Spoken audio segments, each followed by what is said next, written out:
It's Ivy Slater, and you're listening to Her Success Story podcast, a show where gutsy businesswomen share their success journey.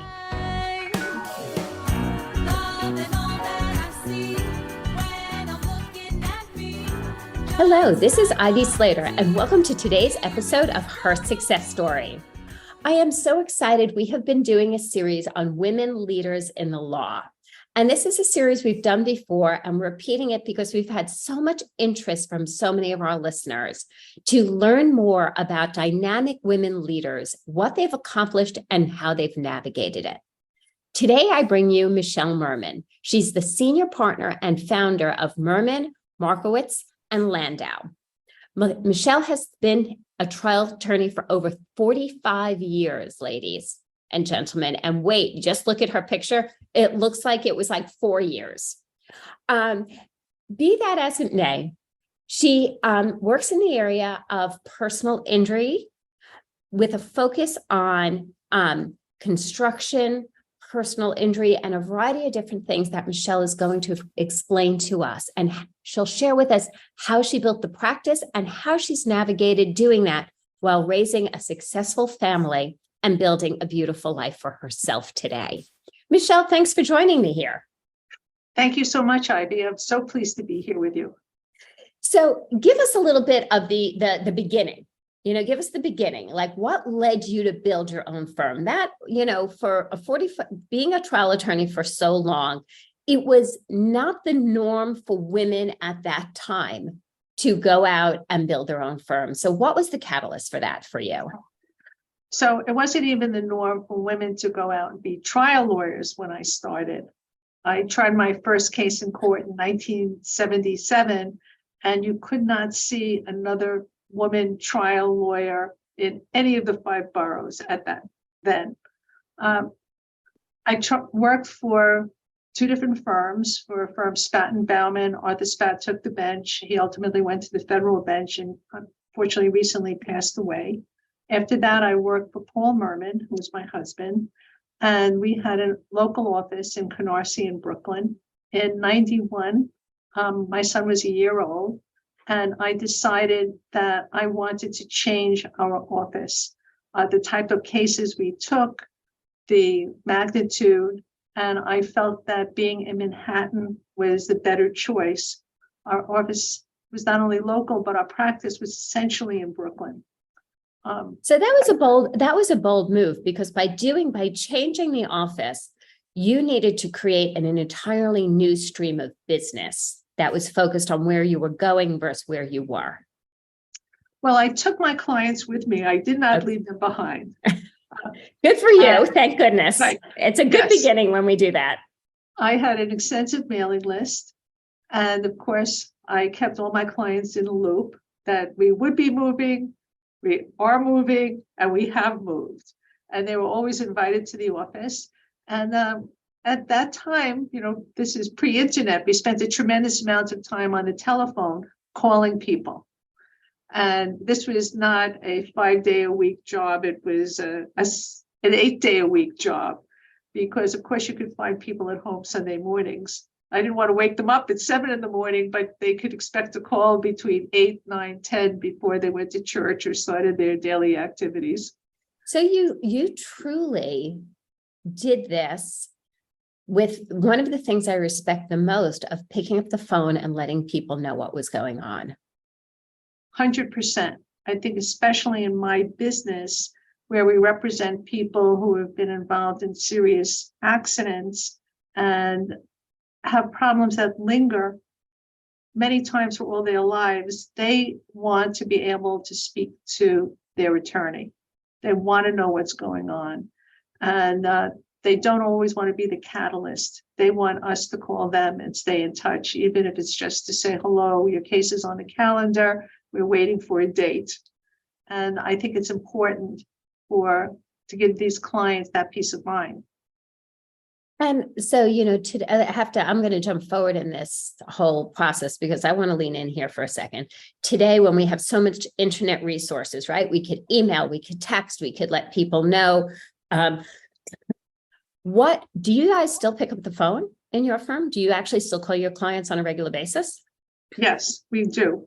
We call them on a regular basis.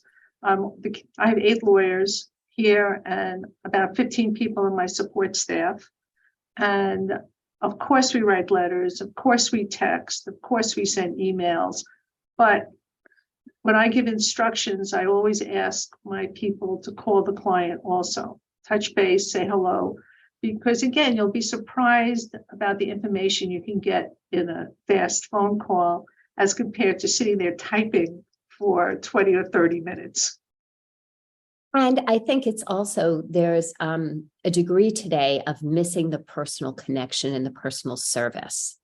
And when we look at longevity of success in companies and in law firms, that's a really high, picking up that phone and having that quick call makes a real impact. Yes, especially if the client knows that they can get a hold of you. My cell number is on my card. And it has been for as long as I've had a cell number, which is about 2000. And interestingly enough, I rarely get calls on my cell phone from clients. And I've never gotten a call in the middle of the night. So people are very respectful. It's interesting you say that because my cell phone number is also on my card. And it's amazing how respectful people are when they're invited into open communication. And right. I find sometimes when we resist the open communication is when, you kind of hit the walls sometimes. So share a little bit. Okay, so you went out on your own, your little one, your son was a year old, and mom goes off to New York City, to Manhattan to build the next level of this firm. I have to ask, with little ones at home, because I did it as well, how did you navigate that? Well, at the beginning, it was very confusing. My office in Canarsie was only a few miles from my folks' house. So when my son was born, and I didn't stay home very long. I stayed home about a week. And I would bring Knowing you, I'm not surprised. I would bring him and first the baby nurse and then the babysitter to my mother's house, and I can go there for lunch and, visit. When I moved to Manhattan, that wasn't available. That wasn't going to happen. No. And at first few years, I went through a series of very bad au pairs for a variety of reasons, all different reasons, because I really didn't understand what I needed. And what I needed was, I hate to use the word, but the fact of the matter is I needed a wife. I needed somebody who could shop, cook, clean, do the dishes, make the bed, take the messages, everything that you think a it was more than a wife would do. babysitter when we're commuting and working full time and building a business. It's more than a babysitter. You needed a house manager, aka, a wife, somebody running your home in addition to just childcare. Exactly. I get you, and it happens to make an enormous amount of sense. So what ultimately happened is that I had somebody local from the neighborhood, his name was Rosa, who would clean for me and do my laundry. And she was the warmest, loveliest woman you ever meet in your life. And she was already a mother 4 times over, and she had grandchildren. And she said, I'll take care of your house in Matthew. That was my son's name. And I said, why not? And it actually worked out perfectly. And she stayed with me for 17 years. Nice. And but by having that confidence that your home and family are well, as a working mom, it gives us the ability to lean into building with a clear head and without worrying what's going on where I'm not. Exactly. And the thing that I treasured about Rosa was that she knew when there was a problem that existed and she had to call me. Yeah. And that was perfect, because I found over the years that many people don't even recognize that there's an issue or a problem. And you get home and you have a disaster. Yeah. So tell me, so you moved the firm to Manhattan, and then how did it start growing and expanding from there? What did you do? What was your vision? What I did was I eliminated many of the smaller cases. In our business, we really don't have a crystal ball. You can't tell whether somebody's going to end up very injured or not injured. There's an accident, somebody falls. I mean, the classic example is a subdural hematoma, which is a brain bleed. You fall, you bang your head, you think you're fine, you go about your business. And then, maybe a week later, you start getting dizzy, you start getting headaches, you end up being rushed to the hospital, and you've had a brain bleed. It happens in all parts of our body. And so I take in cases, and we can't foresee whether the injury is going to be big or small. And sometimes they are worthy of bringing a lawsuit, sometimes not. What I tried to do was develop a system where we would take the case in, follow the client, speak to them on a weekly basis, bi-weekly basis, and determine whether it was an injury that was worth pursuing. In the law, it's not only a question of whether somebody did something wrong, been negligent, but there's also the other component: has there been an injury? That's what makes the lawsuit. Okay. So when you built out a niche market over the years, and I'd love you to share a little bit about that, because when we've spoken previously, you've been very specific of this is the area we fit in. And I admire so the clarity on, having a niche market. So you can market clearly, as well as you could then also decide what is referred to you, what fits right for your firm. So we represent, as I said, people injured in accidents, but in addition, we do medical malpractice, and we represent people injured in construction accidents. So at my first firm, that's where I started doing medical malpractice, and I've done it now for 46 years. And so I can read the medical. I'm not a doctor, obviously, but I've done it for so long. I can read medical records. I have cadres of experts who can review the records with me, tell me whether, in their opinion, there's malpractice. Those are the cases I look for. Construction cases, again, I've been handling them for, it's at 4 decades. It's a little scary. That long.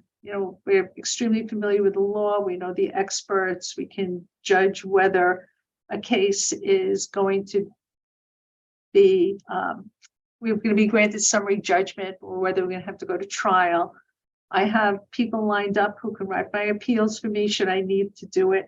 So we have the system down in place to really move a case fairly quickly along to a conclusion. When I advertise specifically for the type of case that we want: serious injury, medical malpractice, children who were hurt at birth, construction cases.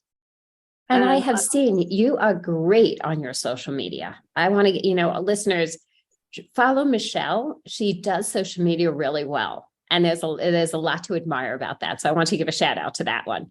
Thank you. Thank you. Well, I've always been interested in social media and the internet.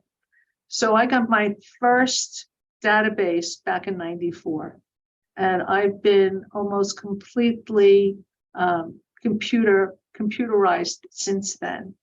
And I tried doing Google AdWords back in 2000. I had my first website back in about 1999. I'm impressed. So was I. The person who did LLB lived in my neighborhood, and I asked him if he could do my website. So he did my website. Then I went on Google AdWords. There was only one issue. I was the only person on Google AdWords, and very, very few of my clients had computers and nobody who, think about it, 2000, who had a cell phone? iPads didn't exist. Nobody had personal computers. Correct. So I dropped that. And it really didn't come into being probably about 2010. And it took about 10 years for it to reach a critical mass to be important. But I always try to keep my eye on what was happening with social media. And my children, who are now 28 and 32, just happen to be computer geeks. Aren't you lucky, Mom? I am a lucky mom. So I always knew about all these different social media platforms and what was coming down the pike and what should happen next. And that helped me along too. My kids who are 27 and 30, my son is the 27-year-old. And although he works full time and he has a great career and lives in LA, I refer to him as my CTO after hours. And it's not unusual for either a Saturday or a Sunday or 10 o'clock at night, 7 p.m. LA time. I'm like, can you come on Zoom and show me how to do this? Well, my kids were telling me to Google it. So you built the firm, and then, you've taken on partners, you've expanded. How did you find, you're a person who has found the time to expand the firm. And I also want to talk about that. You've also found the time to get a lot involved in your community, and you do a lot in the nonprofit area. Michele, there's only so many, and raising 2 kids. There's only so many hours a day. So let's be realistic and talk about this a little bit. How did you start building the firm to what it is today, and the systems that allow you to get out and do some other things? The people that I hire are critical. I always look for extremely engaged, energetic people. I think that's first and foremost. And I reward them not only with money, but with kudos, vacation time, special projects, the ability to get bonuses, new work, additional work, more complicated work, so that nobody feels that they're static and are dying. I think it's critical. It's really, really important that each of us feels like we're always moving up and ahead. And I believe I give people in my office that opportunity, but I also keep my eyes open for new people who are excited about what they're doing and have new ideas. And I'll give you an example, and it relates to my social media. I wanted to develop the videos I had on social media. And I could have called my regular advertising company, and they would have charged me an arm and a leg, and it would have taken them a year to get me a couple of videos, and I would have been chomping at the bit and nuts. So I reached out to all the young people in my life, my daughter's friends, my son's friend, and I said, who out there knows how to make these little videos? And somebody finally recommended somebody to me, and I said, all right, I'll try it. And we did a bunch. And over time, these videos and this young woman have just gotten better and better and better. And she thinks of things that I just wouldn't have thought of. And she has an eye for it that I don't have. I give her direction. I tell her what I want topics on, I edit and so on.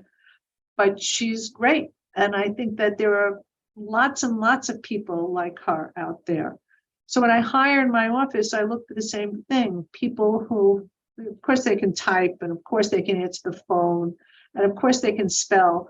But what else are they bringing to the job? And by doing that, what have you learned over time? How do people show up? When you say show up, you mean how do I? Right. So you look for, the base skill sets, but you look for something else, that's something, right? Once you see, right. Once I see that, I don't have a mold. So I don't have a paralegal is only going to do X mold. What I really look for is, what is this person great at? And what does she like to do? And I try to feed him or her the work that they're great at and what they like to do, because they're going to do that the best. And I've been able to work with that over the years, so that my paralegals get a tremendous amount of satisfaction out of what they do. And in addition, I get a tremendous amount out of them. And then it's also like, you just never know what somebody has a talent for. You hire somebody, and then all of a sudden you find they're great at flower arranging. how do you know that? You find out what they're great at because you talk to them, and maybe they have kids who do interesting things. So you say, well, maybe your kid wants to work on the weekend or come in for a few hours, and they happen to be great at tech, or they happen to be good at this, or they can make you an ad, or they can make some calls to clients and talk on the client's level. So I'm always looking to find out more about the people who work for me. They're just not skeletons. And how have you been able to, with all the responsibility of building a firm, leading a firm, and building and leading a family? Well, how have you been able to get involved with, so many great organizations? You are on,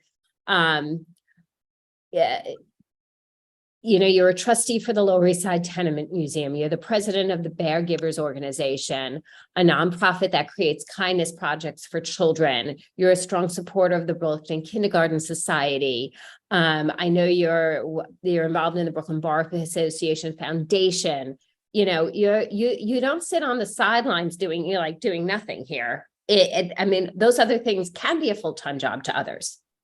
Well, I consider this all part of my work. I think that outreach as a lawyer, meeting new people, establishing new connections, working with your network is critical. How else are you going to get clients? If I sat here like a lump in my office and never met another human being, I really wouldn't have a very strong practice. That's number one. Number two, I think it is important to give back to your community. It's something that I've always done ever since I was a little kid. I've always been involved in something. And number three, I make the time. My son used to laugh because he said he didn't know children stayed up past 8:30 until he got to high school, because I was very rigid. I'd come home from work, I'd spend my 2 or 3 hours with them, and they had to be in bed by 8:30 because I had to start to work again. Whether it was this type of work or something else, it had to be done. And then I would walk them to school in the morning, and we'd have breakfast, we'd have a family dinner, whatever. But I always kept to a schedule. And I think that's important. If you want to do things outside of your job, you got to be scheduled. Then you have to have people who can help you, like Rosa, my housekeeper. I have people like that in my office who can help me with the tasks that the nonprofits might require. And then the third thing is that obviously it's a juggling game. There are times of the year when one nonprofit needs your help more, and times when another does. That is so true. And the nonprofits I've been involved with as well, when I take on a responsibility, I delegate some of those tasks to my team, and I'm happy to kind of put the full Slater success effort behind, because then I know we're all in on making a difference, and everybody leans in, and everybody gets the greatest benefit from that and the accolades for that, and more than anything, the good feelings that we feel. Right. Exactly. So, anything surprise you from everything you've done, leading a firm, building it, growing it, and everything else? Had any surprises along the way that says, wow, and that you've learned from? That's a hard question to answer. When I look back over this whole period of time, and I tell people what it was like being a young female lawyer in court to what it is now, there's always a wow involved. Because I can't believe I lived through that and survived. It was like I grew up in Brooklyn on East 55th between Tilden and Beverly, and there was a schoolyard across the street from me. And when I was about 9 years old, some boy yelled at me to come back when I wear a bra. Oh boy. That's what it felt like in court when I just started. It felt like these guys were telling me, come back when you're a grown-up. And obviously I was not going to go anywhere. So that was a kick in the head when I first started. I had gone to a city high school, women and girls and boys were treated the same. I went to an all-girls college. I went to a law school that was 50-50 men and women. It was extremely liberal in Washington, D.C. It was Antioch. So to go from that, this totally liberal upbringing, to the courts where everybody seems stuck in the 1800s, that was a kick in the head. And I will say, I feel you, because I remember back in the day when I started in my printing business, and I started early, I was in my late 20s, and truthfully, I would go on press, and I would be on press with high-level clients. We were, for those of you who might remember Paloma Picasso, right? There was Paloma Picasso. We were doing a Paloma.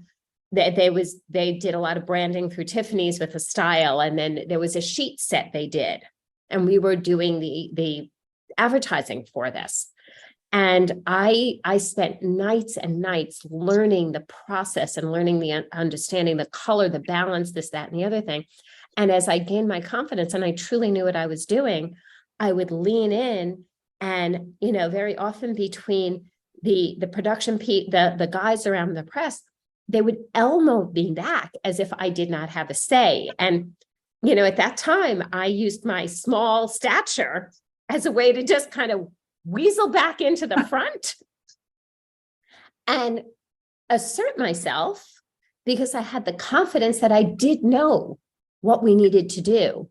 And as I asserted my confidence, they, not all, but a good percentage, started respecting my thoughts.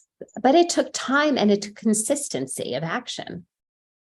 Correct. And that's exactly what I found. That if a man came prepared to court, I had to come triply prepared. I had to have copies of the cases, copies of the statutes, sitting there in hand and wave them in front of the judge. And because just my word as a female attorney meant nothing. So any tips or advice for young leaders coming forward today, whether they're interested in the law or whether they're interested in starting out on their own? What would you have them, what tip or advice would you leave behind?